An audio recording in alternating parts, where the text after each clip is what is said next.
गाड़ी चल रही गले का चल रही गाड़ी में कोई चल रही क्यों चल रही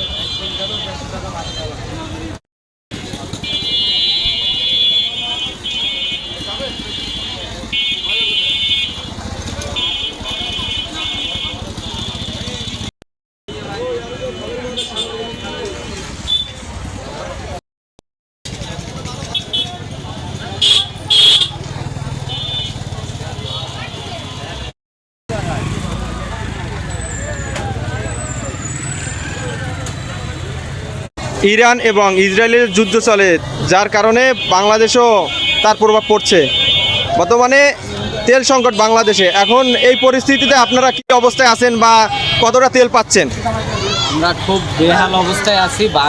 বাসা থেকে বের হয়ে তেল পাচ্ছি না কোনো দোকানে। মনে করেন পাম্পে দাম কম আছে, সরকার বলছে পর্যাপ্ত পরিমাণের তেল আছে, কিন্তু তারা এই যে দোকানদার যারা খুচরা দোকানদার আছে তারা করছে কি, মনে করেন বেরেলকে বেরেল দোকানে রাখছে আর আমাদের বলতেছে তেল নাই। আবার কেউ কাছে 150 টাকায় বিক্রি করতেছে, এইরকম করতেছে। আমরা চাই যে তারেক রহমান প্রধানমন্ত্রী যেন এটা সুনজরে দেখে আর আমাদের যেন এটা একটু ভালো করে আপনার তদন্ত করে আর ইউনূস সাহেবের মাধ্যমে যেন এইগুলো একটু ঠিক করে দেয় আমাদের জন্য। নাহলে আমাদের মনে করেন ঈদ আসতেছে, আমরা চলার মতন কোনো কায়দা নেই। মনে করেন বাচ্চা নিয়ে যে খাবো এরকম কোনো পরিস্থিতি নেই, আমরা ইয়ে চালাই আমাদের খাইতে হয়।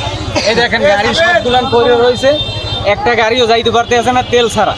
ঠিক আছে, তাহলে এখন আমরা কি করব? আমরা নিজেরাই কইতে পারতেছি না, ঈদ আইতে আছে, কোনো অবস্থা নাই চালানোর মতন। দোকানদাররা এই সিন্ডিকেট শুরু করছে, এরা 150-200 টাকায় তেল বিক্রি করবে। হ্যাঁ, আপনার যাই বেরেলকে বেরেল লাইন নিয়ে ধুই দিয়েছে, কিন্তু মাল দিচ্ছে না। কেউ 150 টাকায় দেয়, কেউ দেয় না। আমরা মোটরসাইকেল যারা চালাই তারা তেলের দোকানে যাচ্ছি, কিন্তু তেল দিচ্ছে না। কয়েকটা দোকান এরকম প্রমাণিত আছে যারা তেল ভিতরে রেখে আটকাই রাখছে। অর্থাৎ যদি কারো একটু সম্পর্ক ভালো হয় তাকে হয়তো 1 লিটার দিচ্ছে, সম্পর্ক ভালো নাই তারা দিচ্ছে না। কাউরে আবার 150 টাকা দাম চাচ্ছে, 150 টাকা দিয়ে 1 লিটার দিয়ে বিদায় দিচ্ছে।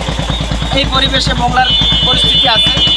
আমরা তেলের যে সংকটে আছি, এই সংকটটা আমরা টিউনু মহোদয়ের কাছে অনুরোধ জানাই যে সে যেন একটু পরিচালনা করে দেখে কারো ঘরে তেল আছে কি না।